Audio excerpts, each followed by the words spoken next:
पुनः एक बार अर्थ संग्रह की चर्चा करेंगे।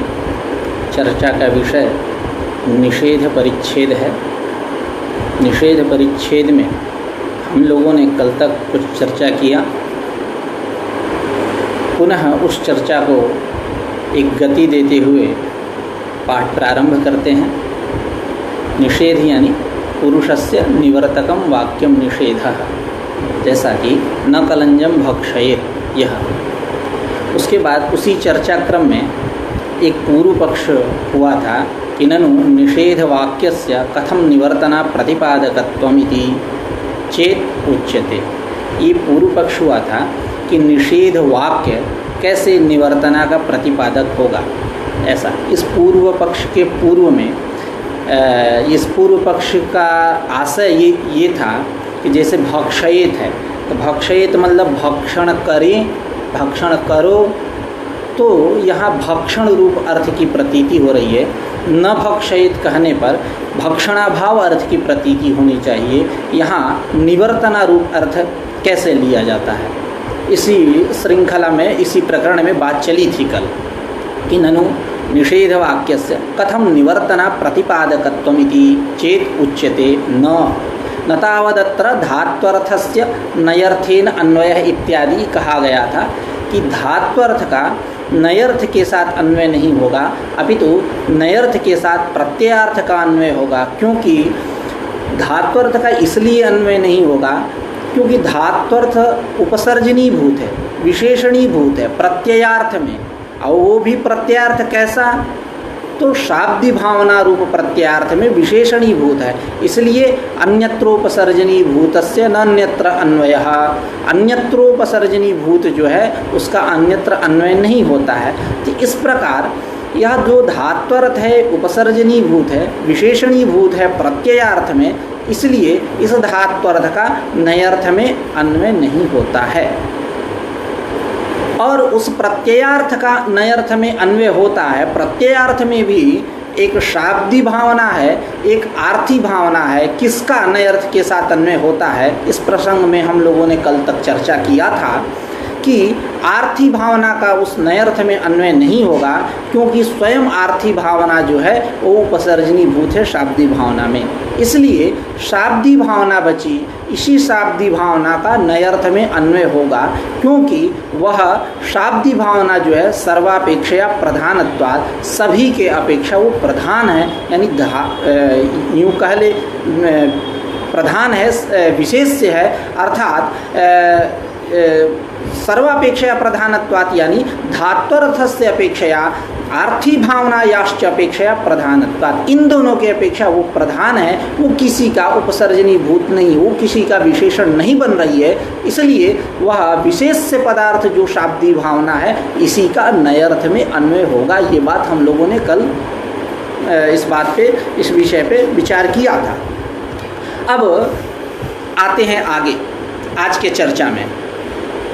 तो नय का स्वभाव बतला रहे हैं। नय का क्या स्वभाव है, तो जैसा कि स्वभाव के विषय में बतला दूं, जैसे तत्व पक्षपातो ही धियाम स्वभावः इति सांख्य तत्व कौमुद्याम। बुद्धि का स्वभाव होता है तत्व पक्ष का अवलंबन करना। बुद्धि का स्वभाव है तत्व पक्ष का अवलंबन करना, जो यथार्थ है उसका अवलंबन करना, यह बुद्धि का स्वभाव है। उसी प्रकार सज्जनों का भी स्वभाव है दूसरे का उपकार करना, बिन मतलब कुछ कहे उसके अंदर वो करुणा है, वो दया भावना है, वो उपकार की भावना है, जिससे वो प्रभावित होकर के दूसरों का उपकार करता है। यदि किसी दूसरे व्यक्ति का, कोई व्यक्ति यदि सज्जन व्यक्ति उपकार कर रहा है तो इसका मतलब ये नहीं है कि वो कभी उससे उपकृत हुआ था, ऐसा बात नहीं, क्योंकि वो सज्जन है, उसका ये स्वभाव ही है। आप देखिए जैसा कि जल को आप स्पर्श करेंगे, तो जल को स्पर्श करेंगे तो ठंडाहट महसूस होगी, ठंडा लगेगा, क्योंकि शीत स्पर्शवत्यापः, ये उसका स्वभाव है, ये उसका गुण है। अग्नि को ले लीजिए, अग्नि में आप हाथ रखेंगे या अंगुली रखेंगे तो अग्नि जलाएगी ही, यह नहीं देखेगी कि ये बच्चा है, बालक है कि वृद्ध है, क्या है, इस विषय पर उसको विचार करने का अवसर नहीं प्राप्त होता है।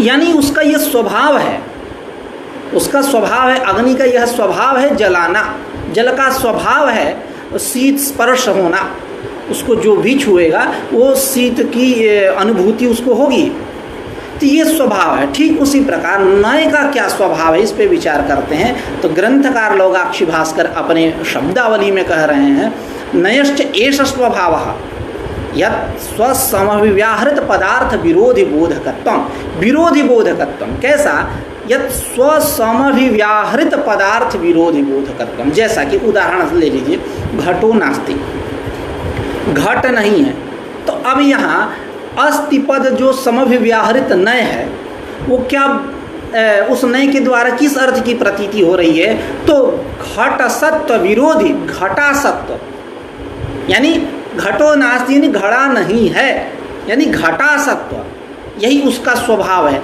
यही नय का स्वभाव है।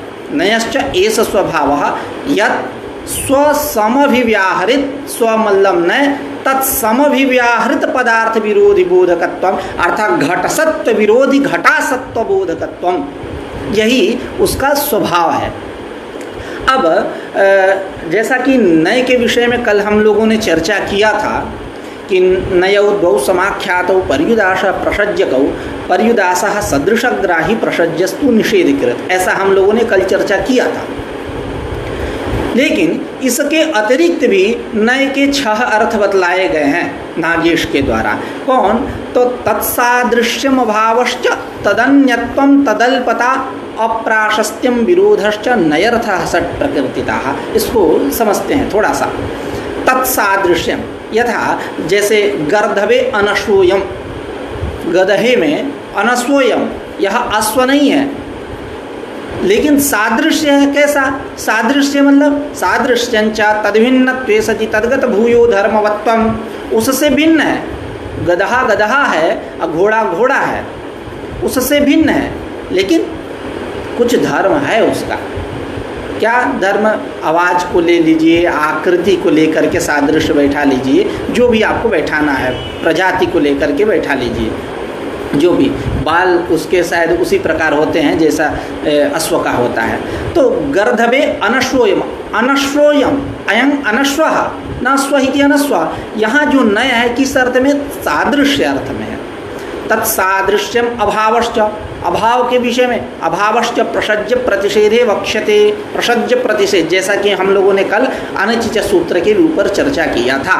अच से परे यर को द्वित्व होता है अच पर में न रहने पर, यानी अच का सर्वथा अभाव, कुछ पर में हो, हल पर में हो तब पर भी द्वित्व होगा, कुछ पर में न हो तब पर भी द्वित्व होगा। जैसा कि शुद्ध्युपास्य इस स्थल में यहाँ धकार को द्वित्व होता है, हल यकार रूप हल पर में है, और वाग यहाँ जो द्वित्व होता है वहाँ कुछ पर में नहीं है, यह अभाव।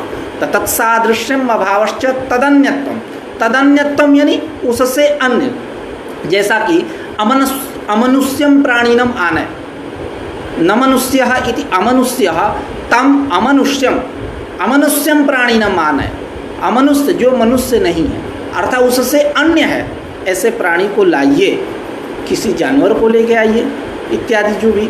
तो ये अन्यत्व, तत्सादृश्यम अभावश्च तदन्यत्वम तदल्पता, अल्पता का जैसा उदाहरण समझते हैं। अनुदरा कन्या, अनुदरा कन्या, यह जो कन्या है कैसी है, अनुदरा, न उदरा इति अनुदरा, अर्थात यह कन्या अनुदरा है। इसका मतलब ये नहीं कि उसके उदर ही नहीं है, उसके पेट ही नहीं है, ऐसा नहीं।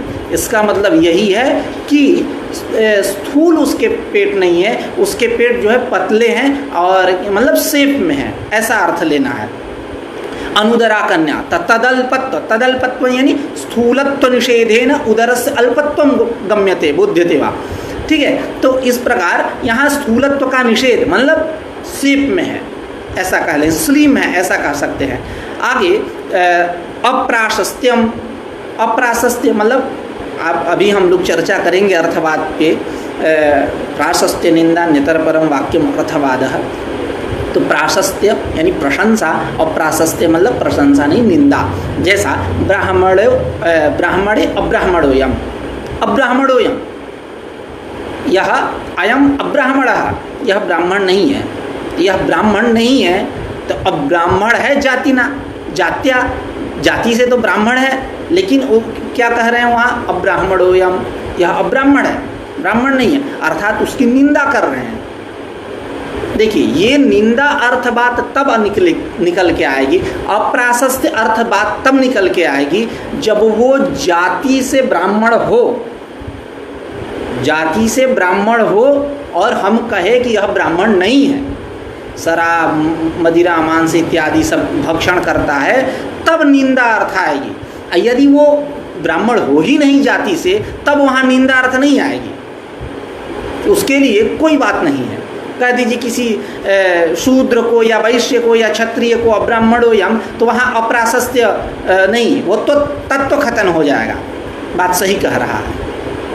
तो ये अप्राशस्त्य रूप अर्थ जो है उस समय आएगा जब वो जात्या ब्राह्मण हो, जात्या ब्राह्मण हो और आचरण से, कर्म से वो ब्राह्मणवत व्यवहार न करता हो। ब्राह्मणों का जो कर्म है, यजन याजन अध्ययन अध्यापन दान परिग्रह इत्यादि जो मनुस्मृति इत्यादि ग्रंथों में बतलाए गए हैं, ब्राह्मणों का जो कर्म बतलाए गए हैं, उस कर्म से जो वंचित हो, तो उस कर्म जो विहित कर्म है उन कर्मों से यदि वंचित रहेगा तो शूद्रात् प्रत्यवरो भवेत्, शूद्र से भी नीचे चला जाएगा।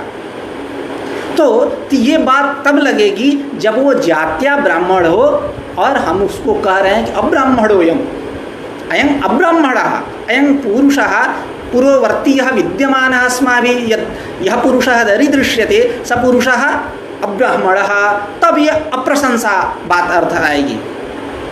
ठीक है, तब ब्राह्मणे अब्राह्मणोयम तत्सादृश्यम अभावश्च तदन्यत्वम तदल्पता अप्राशस्त्यम विरोधश्च, विरोध जैसा असुरः, असुरः यानी न सुरः इति असुरः, जो सुर नहीं है, सुर विरुद्ध अर्थात सुर विरुद्ध अर्थात अधर्मः इत्यर्थः, अधर्म धर्म विरुद्ध, तो यह विरोध अर्थ आया। तो इन 6 अर्थों में नय का प्रयोग होता है।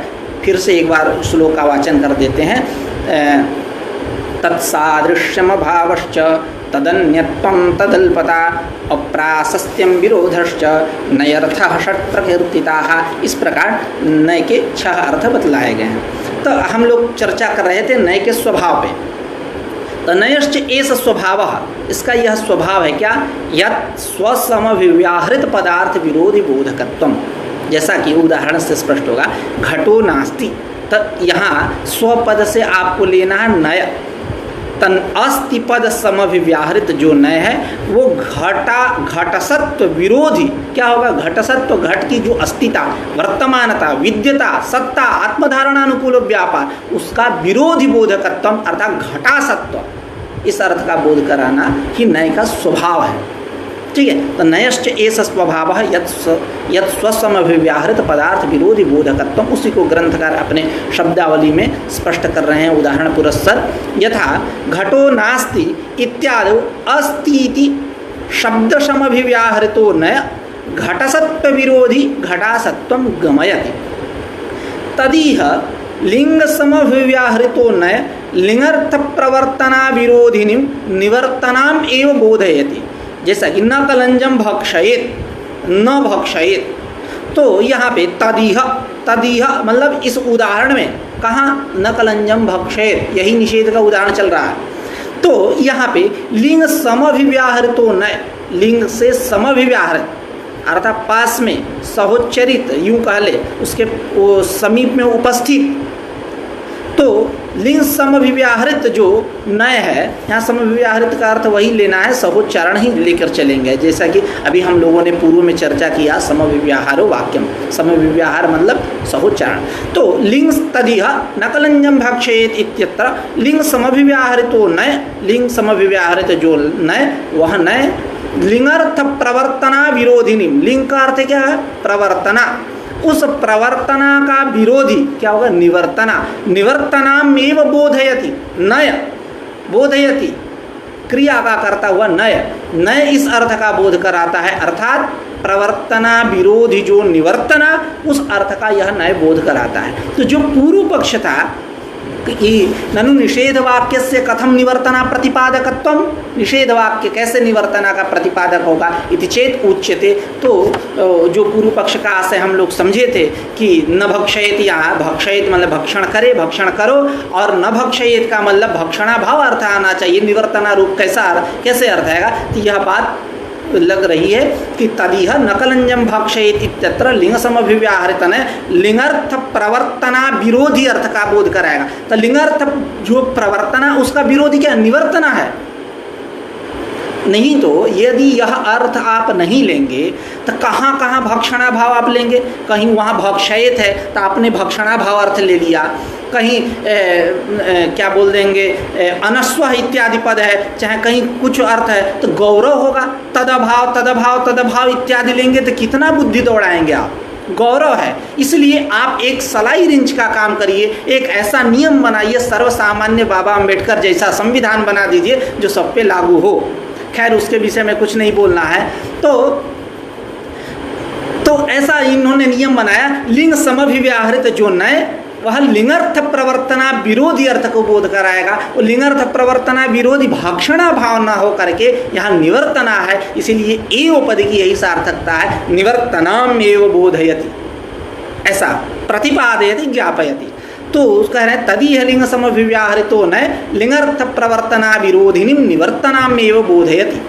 अब आगे कह रहे हैं इसी क्रम में विधिवाक्य श्रवणे अयम माम प्रवर्तयति इति प्रवर्तना प्रतीतिवत निषेधवाक्य श्रवणे अयम माम निवर्तयति इति निवृत्त्यनुकूल व्यापार रूप निवर्तनायाः प्रतीते है।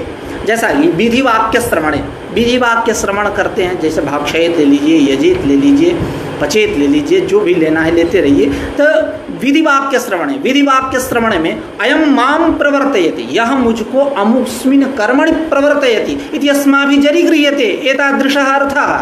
तो विधिवाक्य श्रवणे अयम माम प्रवर्तयति इति प्रवर्तना प्रतीतिवत, जिस प्रकार वहाँ प्रवर्तना अर्थ की प्रतीति होती है, ठीक उसी प्रकार निषेध वाक्य श्रवणे, निषेध वाक्य के श्रवण होने पर अयम माम निवर्तयति, यह मुझको उस कर्म से हटा रहा है, अर्थात प्रत्यांगमुख कर रहा है। माम निवर्तयति इति निवृत्त्यनुकूल, निवृत्ति के अनुकूल, निवृत्ति का जनक, अनुकूल का अर्थ कहीं कहीं जनक भी होता है, निवृत्त्यनुकूल व्यापार रूप निवर्तनायाः प्रतीते है, निवर्तना की ही प्रतीति होगी।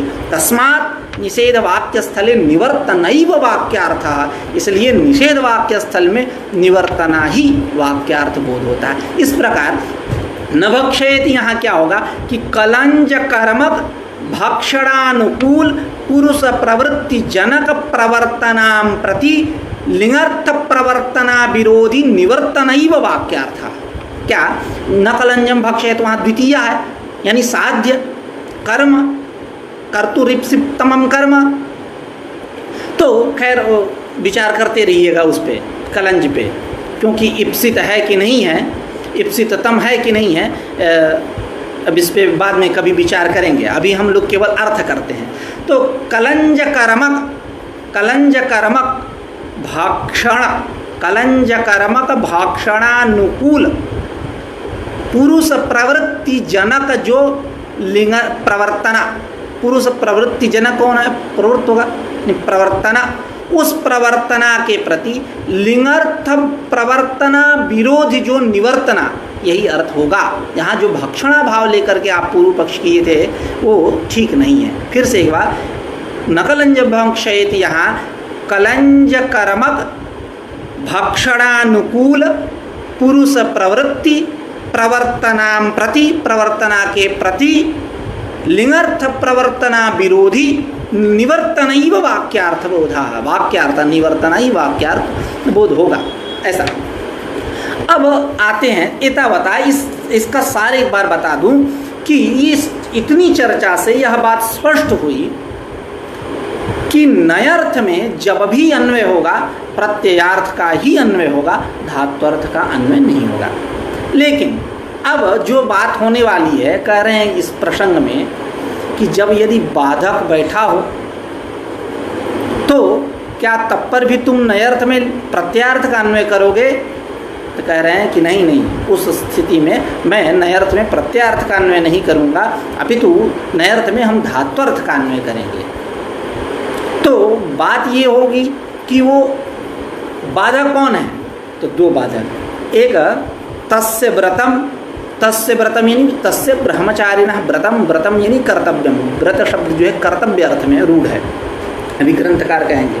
अब विकल्प प्रसक्ति यह भी एक बाधक है। यह बाधक यानी दो बाधक, इनके रहने पर नयर्थ में प्रत्ययार्थ का अन्वय नहीं होगा, अपितु धात्वर्थ का अन्वय होगा। दो बाधक हो। विकल्प प्रसक्ति का हम शब्द सा अर्थ कर ले रहे हैं, जैसा कि अभी स्वयं ग्रंथकार कहेंगे। इसका भावार्थ यही है कि विकल्प प्रसक्ति यूँ कह ले, विकल्प प्रसक्ति नहीं विकल्प प्राप्ति। तो विकल्प प्राप्ति यानी जहाँ शास्त्र प्राप्त का शास्त्र के द्वारा निषेध हो, वहाँ विकल्प प्रसक्ति होती है। शास्त्र प्राप्त का शास्त्र के द्वारा निषेध होने पर, जैसा कि अभी चर्चा करेंगे, यजतीसु ये यजामहम करोति नानुयाजेसु, यागों में ये यजामहम करोति इस मंत्र का पाठ करना चाहिए, अनुयाजों में नहीं करना चाहिए। तो यजतीसु यहाँ सामान्य कथन हुआ, तो जितने प्रयाज अनुयाज सब हैं, सबका ग्रहण होगा, सबका ग्रहण होगा यजतीसु पद के द्वारा। तो उसमें भी प्राप्ति हुई, अनुयाजों में भी इस मंत्र के उच्चारण की प्राप्ति हुई, विषयता गई। तो अब वहाँ शास्त्र प्राप्त रहा, नानुयाजेसु के द्वारा हम जो निषेध कर रहे हैं, तो शास्त्र प्राप्त का निषेध कर रहे हैं, इसलिए विकल्प प्रसक्ति है। देखिए, शास्त्र प्राप्त का शास्त्र के द्वारा निषेध करने पर विकल्प प्रसक्ति होती है, लेकिन जो राग प्राप्त होता है, रागतः प्राप्त होता है, उसका हम शास्त्र के द्वारा निषेध करते हैं, तो वहाँ विकल्प प्रसक्ति नहीं होती है। जैसा कि वहाँ बाध होता है, जैसा कि न कलंजम भक्षयित को ही ले लीजिए। तो यहाँ जो कलंज भक्षण कैसे प्राप्त है, शास्त्र कह रहा है नहीं, रागतः प्राप्त है कलंज भक्षण, राग से वहाँ कलंज भक्षण की प्राप्ति हुई, प्राप्ति है।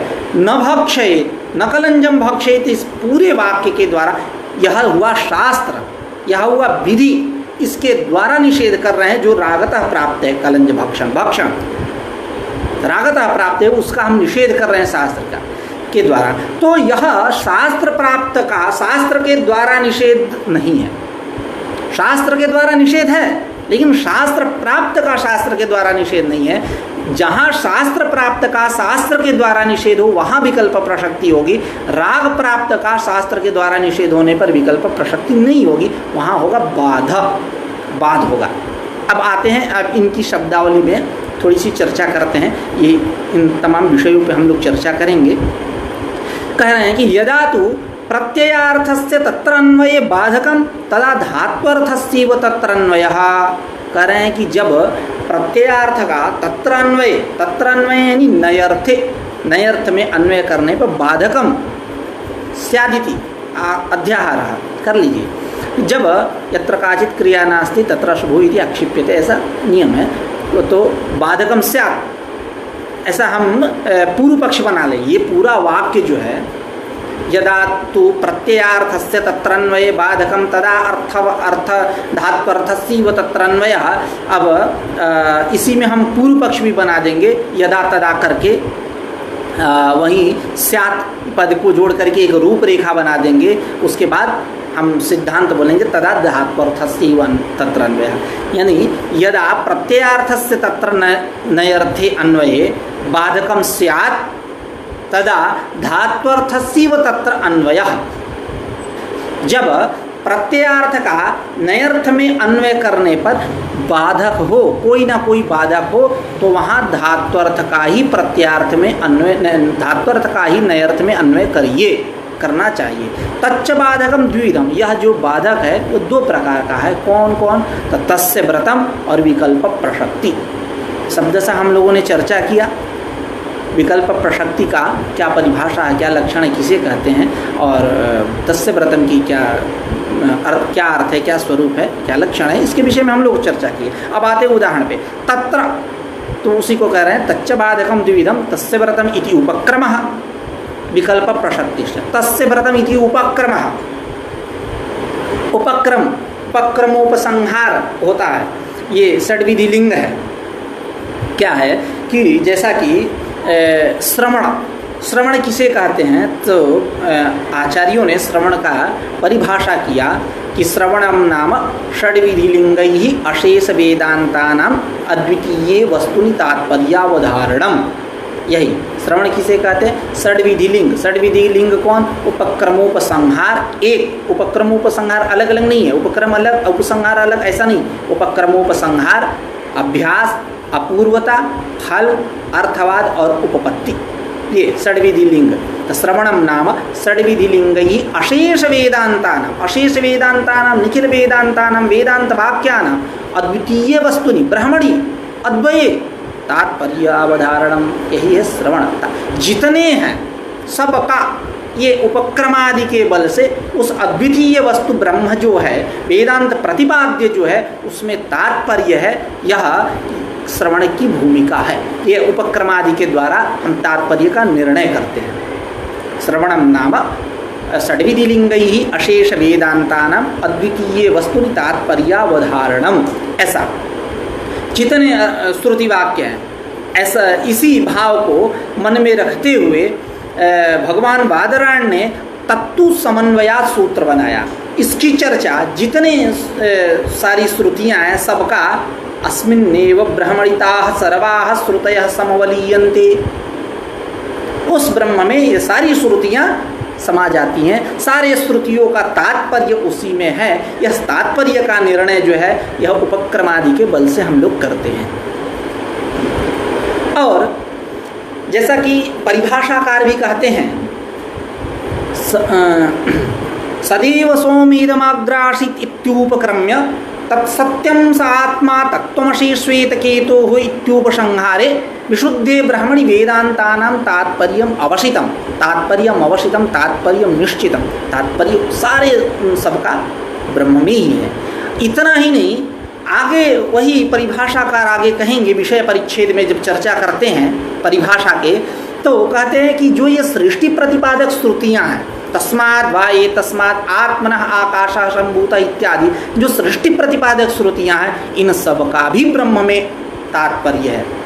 लेकिन कैसे तात्पर्य है, वहाँ तात्पर्य का प्रकार बदलाया गया है, तो उस पर विस्तृत चर्चा करेंगे तो ग्रंथ नहीं हो पाएगा। आप देख सकते हैं जा करके, सृष्टि वाक्यानम कथम ब्रह्मणि उपयोग है, ऐसा करके। तो वहाँ से वही उपक्रम, उसी उपक्रम की यहाँ चर्चा हो रही है। उपक्रम यानी शाब्दिक अर्थ कह ले आरंभ।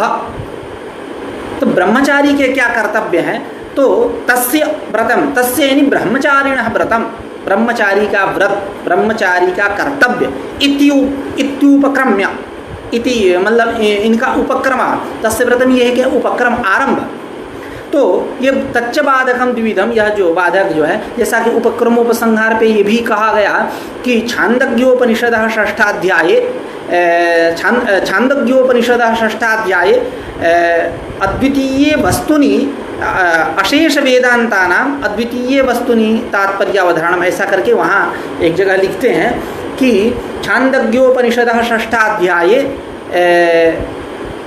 एकमेवाद्वितीयम प्रकरण प्रतिपाद्यस्य अद्वितीय वस्तुनः, प्रकरण प्रतिपाद्यस्य अद्वितीय वस्तुनः एकमेवाद्वितीयम इत्यादौ ऐतदात्म्यविदं सर्वम इत्यन्ते च प्रतिपादनम।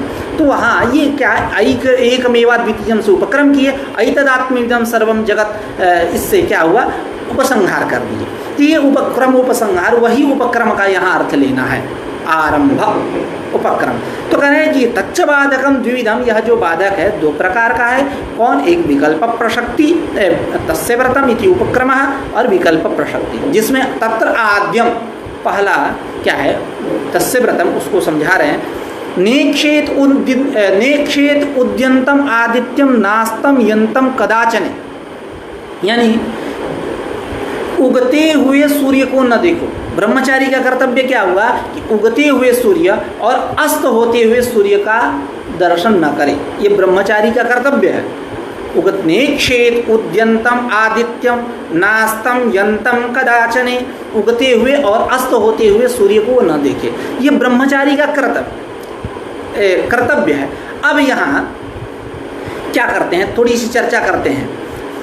जैसा नेक्षेत, ईक्ष धातु है, यानी ईक्षण संकल्प,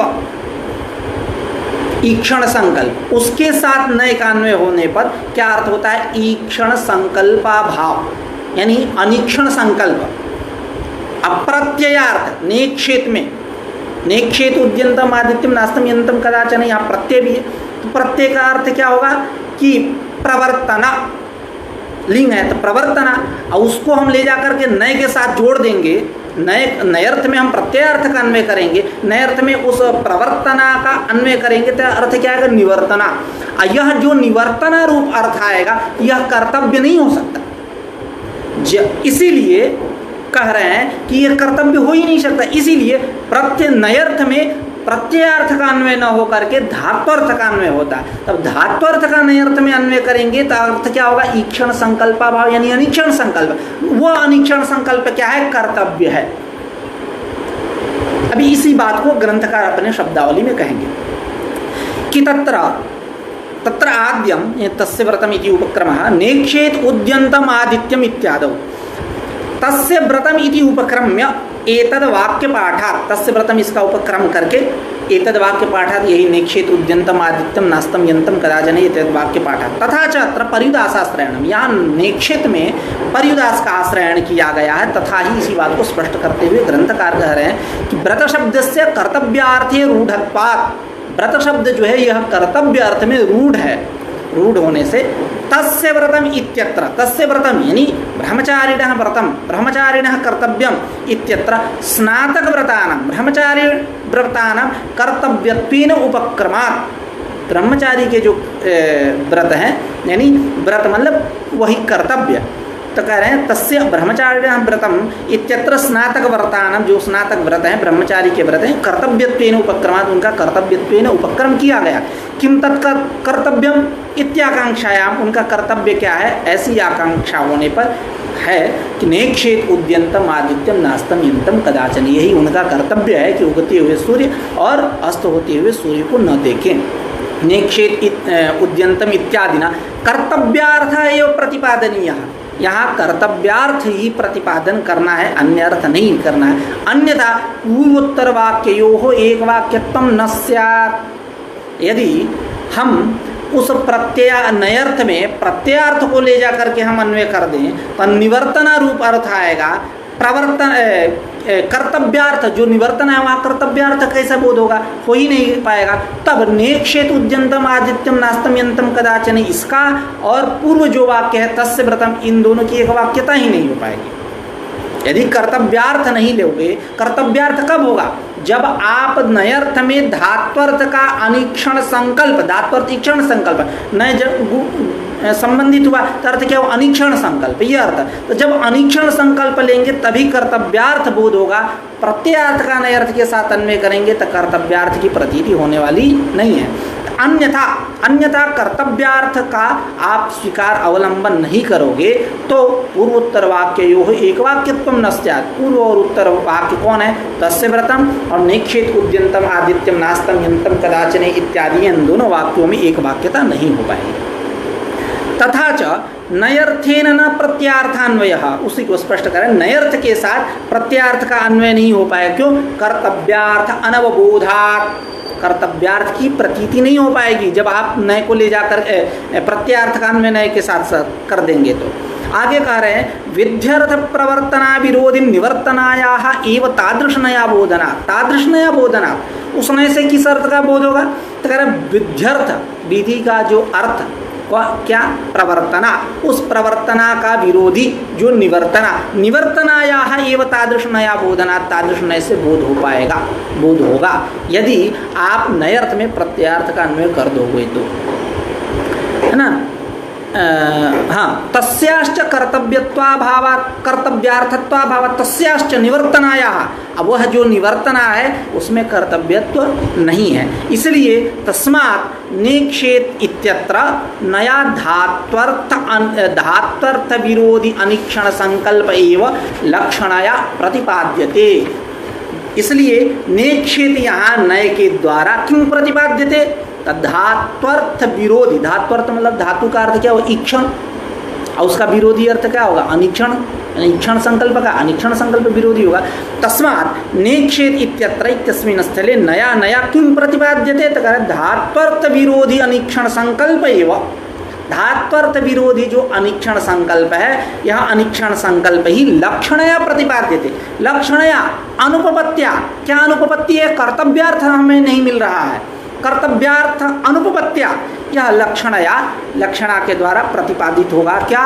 धात्वर्थ विरोधी अनिक्षण संकल्प ही निक्षेत यहाँ नय के द्वारा प्रतिपादित किया जाएगा। उसी को कह रहे हैं ग्रंथकार, तस्मात् निक्षेत इत्यत्र नया धात्वर्थ विरोधी अनिक्षण संकल्प एव लक्षणया प्रतिपाद्यते।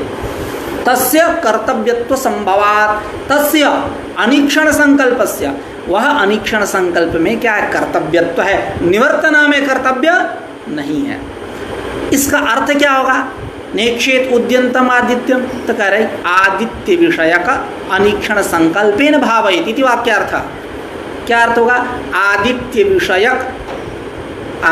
विषयक अनिक्षण संकल्प से भावना करें, यह अर्थ होगा। अनिक्षण संकल्प अर्थ कब आया? क्योंकि हमें कर्तव्यार्थ लेना है, तो कर्तव्यार्थ की प्रतीति तभी होगी, कर्तव्यार्थ बोध तभी होगा जब हम नयर्थ के साथ धात्वर्थ का अन्वय करेंगे। तो प्रत्ययार्थ का अन्वय कर देंगे तो कर्तव्य अर्थ नहीं आएगा, निवर्तना रूप अर्थ आएगा। तो इसका अर्थ हुआ आदित्य विषयक अनिक्षण संकल्पेन भावयति, आदित्य विषयक अनिक्षण संकल्प से भावना करें इति वाक्यार्थ। तत्र भाव्याकांक्षायाम एतावता हैनसा युक्तो भवतीति वाक्यशेषात् अवगतः पापक्षयो भाव्यतया अन्वेति। मतलब कि तत्र मतलब अनिक्षण संकल्प रूप भावनायाम, अनिक्षण संकल्प रूप भावना में भाव्याकांक्षायाम, जैसा कि शाब्दी भावना में भाव्याकांक्षा हुई, साध्याकांक्षा हुई, यानी किम भावयति ऐसी आकांक्षा हुई, या इसको कहले कैमर्थ्याकांक्षा हुई, तब वक्षमाणंसत्रयोपेतार्थी भावना साध्यत्वेन अन्वेति ऐसा कहा गया था, हम लोगों ने चर्चा किया था शुरू में। ठीक उसी प्रकार तत्र अनिक्षण संकल्प भावनायाम, अनिक्षण संकल्प भावना में भाव्याकांक्षायाम, जब भाव्याकांक्षा होगी, साध्याकांक्षा होगी, साध्य क्या है? तो साध्यत्वेन कौन अन्वित होगा? पापक्षय, पापक्षय यानी पाप का नाश। कैसे? वाक्य से एतावता हैनसा वियुक्तो भवति, हैनसा वियुक्तो भवति मतलब निश्चित ही वह पाप से मुक्त हो जाता है, निश्चित ही वह पाप से मुक्त हो जाता है। तो यह जो वाक्य शेष है, इस वाक्य शेष से अवगत जो पापक्षय है, यह पापक्षय ही अनिक्षण संकल्प रूप भावना में भाव्यतया अन्वेति, भाव्यतया इसका अन्वय होगा। एवं च पूर्वोत्तरयोः एकवाक्यत्वं निर्वहत्येव, इस प्रकार पूर्वोत्तर वाक्य जो अभी अनुपपत्ति आप दिखा रहे थे कि उपपत्ति नहीं हो पाएगी, तस्य व्रतम और नेक्षेत उद्यंतम आदित्यम, जब हम ले जाकर के नयर्थ में प्रत्ययार्थ का अन्वय कर दे, उसमें घुसेड़ दे, उसको प्रत्ययार्थ का अन्वय कर दे, तो एक वाक्यता नहीं हो पाएगी। यह जो आपने कहा, अब यहाँ क्या सिद्ध हुआ कि नहीं, नयर्थ में प्रत्ययार्थ का अन्वय न होकर के धात्वर्थ का अन्वय होगा। तो जब धात्वर्थ का अन्वय होगा तब तो आएगा ना यह अर्थ, एक वाक्यता होगी, कोई दिक्कत नहीं होगी। उसी का करें एवं च पूर्वोत्तरयोः एक वाक्यत्वं निर्वहत्येव, पूर्वोत्तरयोः द्वयोः वाक्ययोः, इन दोनों वाक्यों के मध्य में, किन दोनों वाक्यों के मध्य में? तस्य व्रतम और नेक्षेत उद्यंतम आदित्यम नास्तम यंतम कदाचन, इन दोनों वाक्यों के मध्य में एक वाक्यता होगी ही होगी। न च अत्र धात्वर्थ विरोधिनः पदार्थान्तरस्यापि संभवात् कथम अनिक्षण संकल्पस्य भावनान्वयः इति वाच्यं न वाच्यं तस्य कर्तव्यत्वाभावेन प्रकृते भावनान्वय अयोग्यत्वात्। ऐसा यहाँ एक पूर्व पक्ष कर रहे हैं। इस पूर्व पक्ष का आशय क्या समझते हैं? उसके बाद कह रहे हैं कि आपको नयर्थ में धात्वर्थ का अन्वय करना है, तो आपने कर दिया, कर्तव्यार्थ बोध करा दिया, एक वाक्यता कर दिया, तमाम जो करना था वो आपने कर दिया, जो इष्ट था, सब कुछ ठीक है। लेकिन यदि कोई पदार्थांतर हो उसी का हम नए में अन्वय कर सकते हैं, तो ये अनीक्षण संकल्प धात्वर्थ विरोधी अनीक्षण संकल्प का ही क्यों अर्थ कर रहे हो? तो उस यही पूर्व पक्ष है। तो कह रहे हैं कि नहीं, आप यह जो बोल रहे हो पदार्थांतर, वो उसको ले जा करके उसमें अन्वय करोगे, यह तुम्हारा कथन ठीक नहीं है, पूर्व पक्ष ठीक नहीं है। इसलिए ठीक नहीं है कि हमको कर्तव्यार्थ भी लेकर चलना है। जैसे हमने धात्वर्थ का अन्वय किया, ईक्षण धात्वर्थ मतलब ईक्षण संकल्प, अन्वय के साथ अन्वय हुआ, अनीक्षण संकल्प हुआ, तो उसमें तो कर्तव्यार्थ है। लेकिन जो पदार्थांतर का तुम कर रहे थे, कह रहे हो कि नए अर्थ में अन्वय करेंगे, क्या पता, क्या गारंटी है? गारंटी दो कि उसमें कर्तव्यार्थ बोध होगा। तो वही ये पूर्व पक्ष, उसका समाधान इस प्रकार है, न चात्र धात्वर्थ विरोधिना पदार्थांतरस्यापि संभवात् कथम अनीक्षण संकल्पस्यैव भावनान्वयः इति वाच्यम न वाच्यम तस्य कर्तव्यत्वाभावेन प्रकृते भावनान्वय अयोग्यत्वात्, योग्यता नहीं है। अब पंक्ति का अर्थ लगाते, अत्र यहाँ प्रकृत स्थल में जो चर्चा चल रही है ये कि किस नए अर्थ में किसका अन्वय होगा इत्यादि, इस स्थल में नए ले लीजिए, अत्र नए, नए में नए अर्थे धात्वर्थ विरोधिनः पदार्थांतर से, धात्वर्थ विरोधी पदार्थांतर के संभवात रहने पर कथम अनीक्षण संकल्पस्य भावनान्वय, कैसे आप अनीक्षण संकल्प का ही भावना में अन्वय कर रहे हो? ये हुआ पूर्व पक्ष। पदार्थांतर के रहने पर, धात्वर्थ विरोधी पदार्थांतर के रहने पर, अन्य पदार्थ पदार्थांतर तस्य पदार्थांतर से, तो पदार्थांतर के रहने पर कैसे आप धात्वर्थ विरोधी धात्वर्थ विरोधी पदार्थांतर के रहने पर कैसे आप अनीक्षण संकल्प का ही भावना में अन्वय कर रहे हो? इति वाच्यम न वाच्यम, ऐसा आप नहीं कह सकते। क्यों? कि तस्य कर्तव्यत्वाभावेन, उसमें कर्तव्यता नहीं है, उसमें कर्तव्यत्व का अभाव है। तो जब कर्तव्यत्व का अभाव होने से प्रकृति भावनान्वय अयोग्यत्वात्, प्रकृति भावनाया, भावना में उसका अन्वय होने की योग्यता नहीं है उसकी, इसलिए उसका अन्वय नहीं होगा। अब आते हैं दूसरे पॉइंट पे।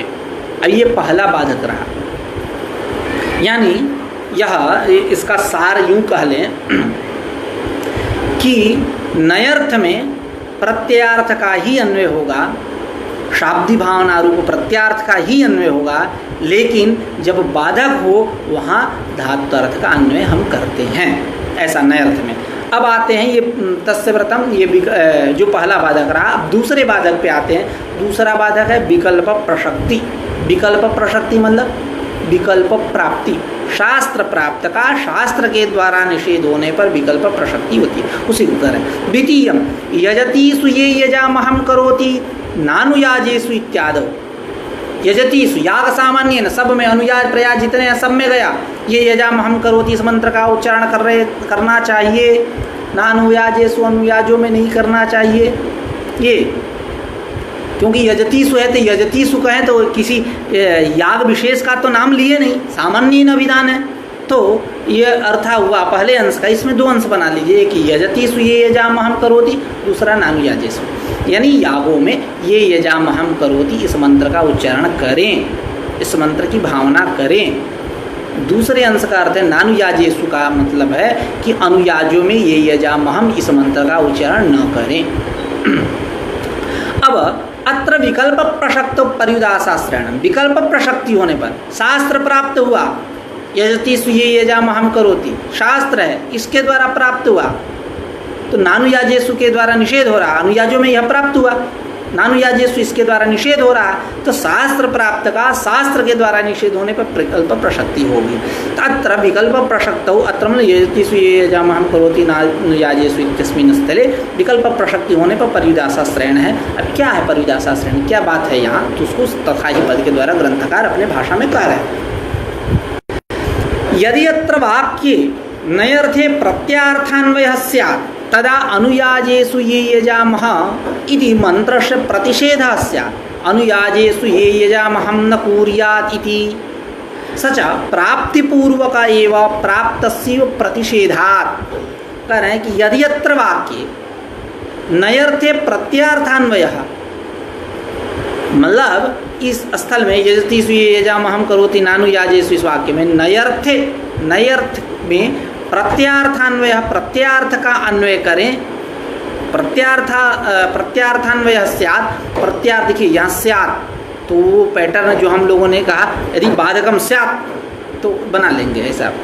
तो यदि अत्र वाक्य यानी यजतिषु यजामहं करोति इति एवं भूते वाक्य नयर्थे प्रत्ययार्थ अन्वय स्यात्, प्रत्यार्थ का अन्वय करोगे, नयर्थ में प्रत्यार्थ का अन्वय करोगे तब तदा नानुयाजेषु ये यजामह इति मंत्र से प्रतिषेध स्यात्, तब अनुयाजों में ये यजामह इस मंत्र का आपको प्रतिषेध करना होगा।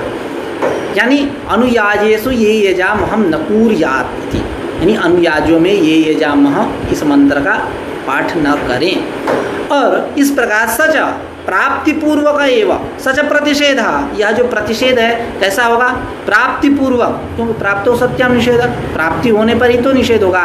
जैसा कि घर है, कमरा है, कोई आ रहा है तो हम उसको निषेध कर दिए, मत आओ, तो नहीं आएगा। अब कोई आ ही नहीं रहा है कमरे में तो हम बैठ के यहाँ चुपचाप कहेंगे मत आओ मत आओ मत आओ मत आओ, ऐसा थोड़े बोलेंगे। क्यों कि प्राप्ति होने पर ही निषेध होता है, उसकी प्रवृत्ति हुई तब न निवृत्ति होगी। तो वह कह रहे हैं कि सच प्रतिषेध है, यह जो प्रतिषेध है कैसा है? प्राप्ति पूर्वक ही है, अर्थात प्राप्तस्यैव प्रतिषेधात्, नहीं प्राप्त जो है उसका ही प्रतिषेध होता है, यानी पहले आपको प्राप्ति करानी पड़ेगी। प्राप्तिश्च, प्राप्ति कैसे होगी? यजतिषु ये यजामहं करोति इति शास्त्रादेव वाच्या, इस शास्त्र से ही आपको प्राप्ति करानी पड़ेगी, प्राप्ति करानी चाहिए। तत्र प्रतिषेधे विकल्प एव, तब जब प्राप्ति हो गई तत्र प्रतिषेधे अनुयाजेषु, तत्र अनुयाजेषु प्रतिषेधे, वहाँ प्रतिषेध होने पर विकल्प विकल्प ही होगा। शास्त्र प्राप्त का शास्त्र के द्वारा निषेध होने पर, प्रतिषेध होने पर विकल्प ही होगा, न तो बाध नहीं होगा। क्योंकि शुरू में हम लोगों ने चर्चा किया कि बाध वहीं होगा जहाँ रागतः प्राप्त हो। शास्त्र प्राप्त का शास्त्र के द्वारा प्रतिषेध होने पर विकल्प प्रसक्ति ही होगी, वहाँ बाध नहीं होगा। शास्त्र का शास्त्र के द्वारा निषेध होने पर प्रतिषेध होगा, विकल्प प्रसक्ति ही होगी, बाध नहीं होगा। उसी को कह रहे हैं न तो बाधा प्राप्ति मूल रागस्य इव शास्त्र प्राप्तस्य तन्मूल शास्त्रस्य शास्त्रांतरेण बाधा योगा, बाध नहीं हो सकता। करें प्राप्ति मूल रागस्य, जैसा कि मैंने कहा न कलंजम भक्षेत, तो यहाँ जो भक्षण है ये रागतः प्राप्त है, उसका निषेध हो रहा है। नकल लंजम भक्षेत इसके द्वारा, तो इसके द्वारा निषेध हो रहा है, यानी रागतः प्राप्त का शास्त्र के द्वारा निषेध हो रहा है, तो ये बाध पदार्थ है, बाध है। यहाँ प्रतिषेध विकल्प प्रसक्ति नहीं है। शास्त्र प्राप्त का शास्त्र का जिसके द्वारा निषेध हो तब बात बने। यहाँ तो रागतः प्राप्त है, नकलंजम भक्षेत इत्यादि में। तो कह रहे हैं प्राप्ति मूल रागस्य इव, प्राप्ति का जो मूल आश्रय जो राग उसके समान शास्त्र प्राप्तस्य यजतिषु ये यजामहं करोति इति एवं भूतस्य शास्त्र प्राप्तस्य तन्मूल शास्त्रस्य प्राप्ति मूल शास्त्रस्य शास्त्रांतरेण नानुयाजेषु इति एवं भूतेन शास्त्रांतरेण बाधा योगात्, बाध अयोगात्, बाध नहीं हो सकता। शास्त्र प्राप्त का शास्त्र के द्वारा निषेध नहीं होगा, इसलिए वो पद की यही भूमिका है कि जो आप उसके समान जो नकलंजम भक्षेत के समान यहाँ स्थिति नहीं है, वहाँ बाध होता है। क्योंकि रागतः प्राप्त है, शास्त्र के द्वारा निषेध होता है, तो इसलिए वहाँ बाध है। यहाँ शास्त्र प्राप्त है, शास्त्र के द्वारा निषेध हो रहा है, इसलिए यहाँ बाध पदार्थ नहीं है, बाध कुछ नहीं, यहाँ विकल्प प्रसक्ति हो। यही कह रहे प्राप्ति मूल राग के समान, जिसके प्राप्ति का मूल राग हो उसके समान शास्त्र प्राप्त का तन्मूल शास्त्र से प्राप्ति मूल शास्त्र का शास्त्रांतर के द्वारा बाधा योगा बाध नहीं कर सकते, अर्थात विकल्प प्रसक्ति हो। अब कह रहे कि न च पदे जुहोतीति विशेष शास्त्रेण आहवनीये जुहोतीति शास्त्रस्यैव नानुयाजेषु इत्यनेन यजतिषु ये यजामहं करोति इत्यस्य बाधः स्यात् इति वाच्यम न वाच्यम। एक नई मुसीबत खड़ा कर रहे हैं। क्या करें कि एक पदे जुहोती, मतलब पदे जुहोती का मतलब गाय का जो सप्तम खुर उसमें हवन करो या उसमें हवन करें, हवन की भावना करें, होम की भावना करें। और आहवनीय जुहोती, जैसा कि एक दिन पूर्व में चर्चा हुई थी, 3 प्रकार की अग्नि हैं, दाक्षिणाग्नि, गार्हपत्याग्नि और आहवनीयाग्नि। दाक्षिणाग्नि जो है सर्वमूल है, सबका मूल है, जितनी अग्नि है सब में वो मूल है। और गार्हपत्याग्नि वो है जो गृहस्थ के घर में जलती है, चूल्हा चक्की इत्यादि। और आहवनीय अग्नि वह है जिसमें होम होता है। इनका नामकरण जो है प्रयोग और स्थान के कारण होता है। और इनकी यह भी आख्या है, यह भी संज्ञा है, यह भी उपाधि है कि ये जो दाक्षिणाग्नि है इसकी पिता की संज्ञा है, गार्हपत्याग्नि जो है इसकी पुत्र की संज्ञा है, और आहवनीयाग्नि जो है यह पौत्र की संज्ञा को प्राप्त करती है। तो आहवनीय जो होती और उधर पदे जो होती, तो पदे जो होती आहवनीय जो होती, तो पदे जो होती जो है यह विशेष शास्त्र है, और आहवनीय जो होती क्या हुआ, सामान्य शास्त्र। अब उसका विशेष शास्त्र वो है, यह सामान्य शास्त्र है। क्या बात है, क्योंकि प्रकरण यह जो पदे जो होती जो है यह प्रकरण प्राप्त जो होम उस होम मात्र को उद्देश्य करके होता है, और आहवनीय जो होती जो है यह अनारभ्याधीत जो होम सामान्योद्देश्य है। जैसा कि अभी इसमें कह रहे हैं टीकाकार, प्राकरणिक होम विशेष मात्रोद्देश्येन पद विधायकत्वात् अस्य विशेष शास्त्रत्वम्। यानी प्राकरणिक होम, प्रकरण प्राप्त जो होम, उस होम विशेष मात्र को उद्देश्य करके पद विधायकत्वात्, पद विधायक जो शास्त्र है अस्य विशेष शास्त्रत्वम्, इसमें विशेष शास्त्रत्व है। और यदा आहवनीय इत्यस्य तु अनारभ्याधीतस्य, अनारभ्याधीत विधि सामान्य विधि, अनारभ्याधीतस्य होम सामान्योद्देश्येन, वो विशेषोद्देश्येन सामान्योद्देश्य, बस इतने से लेने हैं। सामान्योद्देश्येन यहाँ वो विशेषोद्देश्येन, यानी वह प्राकरणिक होम विशेष मात्रोद्देश्येन, यहाँ क्या है, अनारभ्याधीत होम सामान्योद्देश्येन। इसलिए इसमें आहवनीय जो होती में सामान्य शास्त्र है, और वो पदे जो होती वो विशेष शास्त्र है। इस प्रकार अभी एक मुसीबत क्या खड़ा कर रहे हैं, एक पूर्व पक्ष क्या बना रहे हैं कि पदे जुहोति इति विशेष शास्त्रेण, इस विशेष शास्त्र के द्वारा आहवनीय जुहोति नामक सामान्य शास्त्र का बाध होता है। ठीक उसी प्रकार आप नानुयाजेषु के द्वारा आप यजतीसु ये यजाम हम करोति, इसका बाध करो, इसका आप बाध करो। तो कह रहे हैं कि नहीं, ऐसा नहीं है, बाध नहीं होगा, क्योंकि परस्पर निरपेक्ष। अभी समाधान देंगे, पहले पंक्ति पढ़ते हैं। नच, नच को हटाते हैं, वाच्यम के साथ अन्वय करेंगे। पदे जुहोति इति विशेष शास्त्रेण आहवनीय जुहोति इति शास्त्रस्य इव, इव शास्त्र के समान, जैसे यहाँ वाद्यवादक भाव हुआ, शास्त्रस्य इव नानुयाजेषु इत्यनेन, इस अंश के द्वारा यजतीसु ये यजाम हम करोति इत्यस्य बाधस्य, इसका बाध हो नवाच्यम, यदि वाच्यम नवाच्यम, तो आप ऐसा नहीं कह सकते। क्यों कि परस्पर निरपेक्षयोः एव शास्त्रयोः बाध्यबाधक भावात्, परस्पर निरपेक्षता जहाँ रहेगी वहीं बाध्यबाधक भाव होगा, परस्पर सापेक्ष स्थल में बाध्यबाधक भाव नहीं होगा। पदे जो होती और आहवनीय जो होती में कोई अपेक्षता नहीं है, कोई, ये क्या है, परस्पर निरपेक्ष है, कोई अपेक्षा नहीं है। और यहाँ नानुयाजेषु, नानुयाजेषु मतलब निषेध, अनुयाजों में नहीं उच्चारण करना चाहिए, तो किसका उच्चारण नहीं करना चाहिए, बोलना पड़ेगा ना। यजतीसु ये यजाम हम करोति, उसकी अपेक्षा किया। जैसे नेदम रजतम, रजत का निषेध कर रहा, नेदम रजतम यानी यह रजत नहीं है, तो अब उसको इयम शुक्ति ही, इयम शुक्ति ही अर्थात नेदम रजतम, यह शुक्ति है नेदम रजत, किसका निषेध कर रहे हो, तो रजत का तो निषेध करोगे, रजत का निषेध कर रहे हो। तो इस प्रकार रजताभाव का प्रतियोगी जो रजत, उसका ज्ञान हमें अपेक्षित है, क्योंकि निषेध उसी का कर रहे हैं। उसी प्रकार परस्पर निरपेक्ष स्थल में ही बाध्यबाधक भाव होगा, सापेक्ष स्थल में बाध्यबाधक भाव नहीं होगा। तो ठीक इसके अनुसार यह जो पैटर्न आप घटा रहे थे, इसके अनुसार आपने कहा था कि यजतीसु ये यजाम हम करोति, यह शास्त्र प्राप्त का नानुयाजेषु के द्वारा हम बाध करेंगे, तो आप ऐसा नहीं कर सकते, बाध नहीं होगा, क्योंकि परस्पर निरपेक्ष स्थलों में ही बाध होता है, सापेक्ष स्थलों में बाध नहीं होता है। तो वही पंक्ति एक बार फिर से पढ़ते हैं। न च पदे जुहोति इति विशेष शास्त्रेण आहवनीय जुहोति इति शास्त्रस्यैव नानुयाजेषु इत्यनेन यजतीसु ये यजाम हम करोति इत्यस्य बाधः स्यात् इति वाच्यम न वाच्यम, क्यों कि परस्पर निरपेक्षयोः एव शास्त्रयोः बाध्यबाधक भावात्।